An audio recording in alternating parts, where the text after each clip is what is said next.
School में पढ़ाई करी हो, अच्छे लोगों के बीच में रहे हो, बड़े बड़े पैकेज वाले लोगों के बीच में समय बिताया हो, वो अपनी जड़ की तरफ वापस बैक कैसे हुए? क्या उनको लगा कि मुझे वापस बैक टू मेरे होम जाना चाहिए, मेरा अपना जीवन वहीं पर ही है, वहीं पर ही मेरा सारा लगाव है? बहुत कैसा है ऐसी क्या फीलिंग है?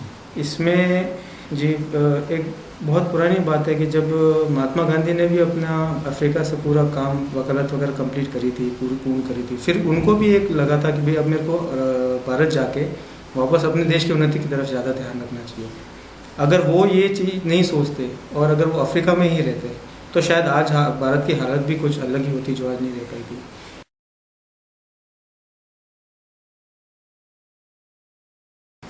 और दूसरी बात, यहाँ गांव में आके अपना बेस जमाने का कारण ये रहा कि गांव में जो आपको शांति मिलती है, जो प्यार अपनापन लोगों में मिल पाता है, वो आपको शहर में बहुत कम मिलने को मिलता है।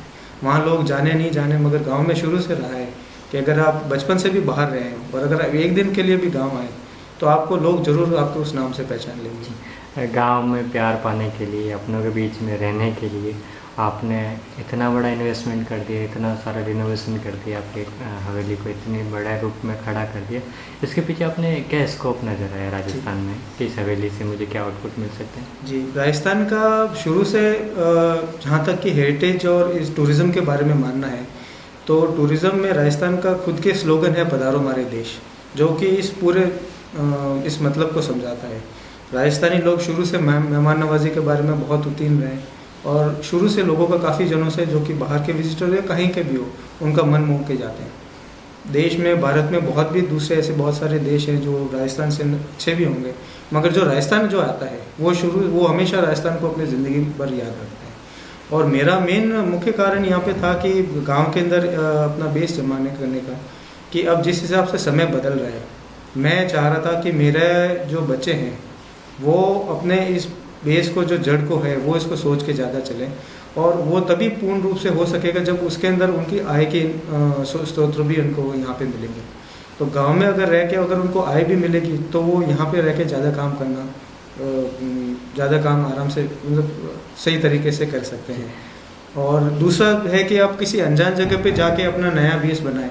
इससे अच्छा जहाँ पे आपके पूर्वजों ने इतनी मेहनत करी है, उन्होंने अपना खून बहाया है, तो मैं ये मानता हूँ कि जहाँ अगर अपने पूर्वज खून बहाया है तो उस जगह पर अगर आप जाके बैठेंगे तो आपको खाली हाथ निराशा तो नहीं लगेगी। भावनात्मक पीछे बैक सपोर्ट होना, भावनात्मक कॉन्फिडेंस होना किसी बिजनेस की सफलता की सबसे बड़ी कड़ी हो सकती है। लेकिन जैसलमेर से उदयपुर के बीच में 8 घंटे का जो ट्रेवल रूट है, उसके बीच में जो आहोर आता है, उस आहोर में ऐसा क्या है कि एक टूरिस्ट, आप एक अपेक्षा रखते एक टूरिस्ट रुके वहाँ पर, आपकी होटल में आए, रुके, वहाँ वो एक एहसास करे राजस्थान का? ऐसी क्या खासियत है जो यहाँ नजर आती है? पहले मेरी ये काफ़ी, मैं इस बारे में सोचता था कि ये जो अगर आहोर जैसी जगह जो कि जोधपुर से और दूसरे शहरों से इतनी दूर है, चल पाएगी कि नहीं पाएगी। मगर मेरे ही एक मित्र ने मुझे बहुत अच्छा सा उदाहरण दिया कि जो इंसान अमेरिका जैसे देश से हज़ारों किलोमीटर उड़ के और दिल्ली आ सकता है, जो इतना किलोमीटर सफ़र करके जो अगर दिल्ली आ सकता है, तो उसके लिए दिल्ली से आहोर 650 किलोमीटर की दूरी कोई ज़्यादा मायने नहीं रखेगी। बस फ़र्क ये है कि आप उसको किस तरह से बुलाना चाहते हैं और आप उसको कैसे बुला सकते हैं। तो उस बेस पे अगर आप काम करें तो वो बहुत ज़्यादा रहेगा। और दूसरा कारण जो हेरिटेज प्रॉपर्टी में आजकल जो रहा है, वो मैं जो ये मानता हूँ कि जिस भी घर में या चाहे छोटी से छोटी दुकान हो, अगर उस दुकान पे अपना मालिक पूरे टाइम अपना समय देगा तो वो दुकान ज़रूर चलेगी, चाहे वो पान की दुकान हो, चाय की दुकान हो, या कोई बहुत बड़ा बाजार भी क्यों ना हो। अगर मालिक ऊपर रह के काम करेगा तो वो काम जरूर चलेगा। बिल्कुल। आप मेहमानों का खुद स्वागत करने के लिए आतुर हैं, दिल से लगा के उनको पूरा मन जीतने की आप कोशिश करने को तैयार हैं। अपने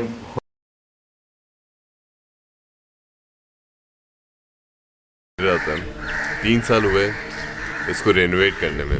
पहले हम लोगों ने होटल का नहीं सोचा, बस रेनोवेशन का सोचा कि इसको कैसे भी करके बचाओ प्रॉपर्टी को। हर पिलर, हर रूम गिरने वाला था, छत गिरने वाली थी। ज़्यादा डैमेज जिसमें हुआ, छत के नार्दे बंद हो गए, स्टोरेज होने लग गया पानी, और उससे बिल्डिंग पूरी गिरने लग गई। तो जैसे डैमेज को रोकने के लिए हम लोगों ने पूरा रेनोवेशन किया। 2-3 साल में इतना अमाउंट स्पेंड हुआ कि वो वापस इनकम सोर्स का कुछ ना कुछ करना था। बिल्कुल एक बनिए की बुद्धि लगेगी, खर्च किया तो निकाल, खर्च कर रहे हो तो कुछ ना कुछ यूज लो, और ऐसे इजीली मेंटेन भी नहीं होता। वो Rawla 1,50,000 square feet construction area है, तो अगर मैं उसमें झाड़ू लगाने में 2-3 आदमी लगाता हूँ तो मुझे पूरा क्लियर करने में मुझे लेबर कॉस्ट काफ़ी लग जाती है। तो इजीली मेंटेन हो नहीं सकता, स्कूल से मेंटेन हो नहीं सकता, इतनी अच्छी प्रॉपर्टी स्कूल हॉस्पिटल चला नहीं सकते। तो एक ही है कि जो मेंटेनेंस, जो कल्चर और सब कुछ मेंटेन कर सकते हो। और फॉरेनर्स के साथ में ये है कि हम लोग एटलीस्ट खुद का कल्चर और सब कुछ उस तरह से मेंटेन कर पाएंगे, खुद का ड्रेसिंग सेंस, पुरानी चीज़ें जो भी है, पुराना खाना, किस तरह से बैठक होती थी, किस तरह से सभा भवन होते थे, किस तरह से बारादरी होती थी, वो आज लोग बाग याद रखेंगे और हम लोग 15 साल तक और खींच लेंगे या 20 साल तक खींच लेंगे। जितने लोग देखेंगे उतने लोग बाग फॉलो करेंगे। आपको भी लगेगा मुझे और थोड़ा रिनोवेशन करना चाहिए, जब रेवेन्यू भी आएगा तो और भी आगे बढ़ेंगे। अभी कितना टाइम हो गया इसको अपने होटल चालू किया हुआ? अभी स्टार्ट नहीं हुई, मैंने बना के रखी है, सीजन स्टार्ट हुई। अच्छा, इस सीज़न में, नेक्स्ट सीजन अक्टूबर के आसपास आप करेंगे सारा शुरू। गांव के लिए तो मुझे लगता है एक नया सा अनुभव होगा जब गोरे गोरे लोग आएंगे। आप तो रहते हो उन लोगों में, लेकिन ये जब लंच करने कोई आया तो लोगों के क्या बना, यहाँ पर क्या कर रहे हो, तो मैं कहा अंग्रेज लेके लेना आया हूँ। ये कतरा आएगा तो बस बनना है, उतरे जो लोगों ने कहा ये तो अंग्रेज आ गया कि बना तो पहले भी खाली बात करता कि अंग्रेज आएगा ना, वो होटल चलेगा ना, वो चलेगा। सचमुच आए तो सबको रहता है। फिर यहाँ पर जाते हैं, घूमते भी हैं कहाँ पर जो खर्च किया, और आगे भी मैं इसको इन्वेस्टमेंट को कंटिन्यू करी तो समझ में आ रहा था। फिर भी इतनी हिम्मत कैसे हुई कि आप फॉरेनर्स को अपने गांव तक खींच सके? ये एकदम इतना कॉन्फिडेंस कैसा आया? विलेज टूरिज्म का स्कोप कैसे आपको नज़र आया, जबकि गवर्नमेंट का भी सपोर्ट नहीं है विलेज टूरिज्म को लेकर? सिटी टूरिज्म तो फिर भी माने अपन, जयपुर उदयपुर कुछ डेवलप हो रहा है, जोधपुर थोड़ा बहुत गवर्नमेंट डेवलप करे। आपके यहाँ तो सड़कें भी थोड़ी बनी हुई है, फिर वो टूट जाएगी, फिर पता नहीं कब बनेगी। उसमें टूरिस्ट होंगे तो वो एक अलग अनुभव करेंगे कूदने का, जो बस के अंदर। 2-3 साल में जो हम लोगों ने सर्वे किया है, घूमे हैं सब जगह, मूवमेंट किया है, जितने लोगों से मिले, फॉरेनर से मिले, कोई फ्रेंड्स है अब्रॉड में उनसे मिले, सबसे मिले। नॉर्मली सबका यही कहना है कि जो दिखाते हैं शहरों में, जो उदयपुर में, जोधपुर में, वो आर्टिफिशियल लाइफ है। एक फॉरेनर को लेकर आते हैं, बोलते हैं राजस्थान घुमाएंगे, वो एक होटल में डालते हैं, दूसरी होटल में डालते हैं, तीसरी में डालकर फिर सीधा रवाना कर देते हैं। उनको एक्चुअली किसी को एक्चुअल विलेज लाइफ दिखाते ही नहीं है। विलेज सफारी के नाम पर ले जाते हैं, तो जीप में ले जाएंगे, वहाँ पर एक जगह आर्टिफिशियल में एक ज़बरदस्ती किसी को बिठाएंगे, वहाँ पर सभा टाइप करेंगे, किसी को ज़बरदस्ती किसी को बोलेंगे नाच गाना करो, ये करो, और वो ख़त्म हो जाता है। वो एक्चुअल विलेज लाइफ है ही नहीं। अगर विलेज किसी को देखना है, और काफ़ी लोग इंटरेस्टेड है, फॉरेनर्स में इतने जना इंटरेस्टेड है कि एक्चुअल में कैसे रहते हो, क्या चलता है, खेती कैसे होती है, हर छोटी बात की, आपकी चपाती कैसे बनती है, रोटी कैसे बनती है, वहाँ तक उन लोगों को इंटरेस्ट है कि आप क्या खाते हो, क्या नहीं खाते हो। तो यही सारा चीज़ है। मतलब तुलना तो करे अपन कहाँ है, वो कहाँ है, दुनिया कहाँ जी रही है, वो देखने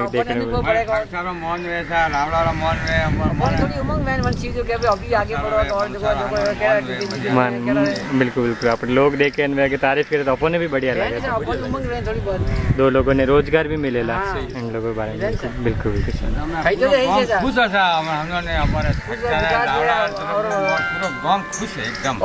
अच्छा, आप सभी लोग एकदम खुश है और साथ मिलके सब सहयोग करेंगे। अच्छा, नए लोगों से जुड़ने में नए अनुभव होगा, लोग देखवा नहीं आवे सर, उनसे जुड़ेंगे तो नए नए कुछ सीखने को मिलेगा, दूसरे लोगों से जानने को मिलेगा। थोड़ा जोन बताया था, अलबत्ता थोड़ा कोनो काम होता है।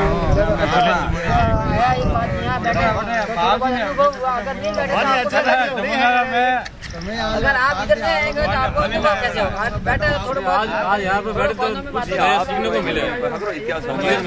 रियल में उनको मालूम नहीं था। अगर घर बैठे हुआ तो आपने कौन विज्ञान बताया? जैसे आप आया तो मना अभी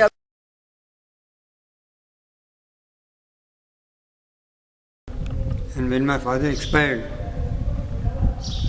we came to Chanod, and my eldest son was working, and he called him from Bombay, and thought about this property which was being destroyed due to old age, what to do about it.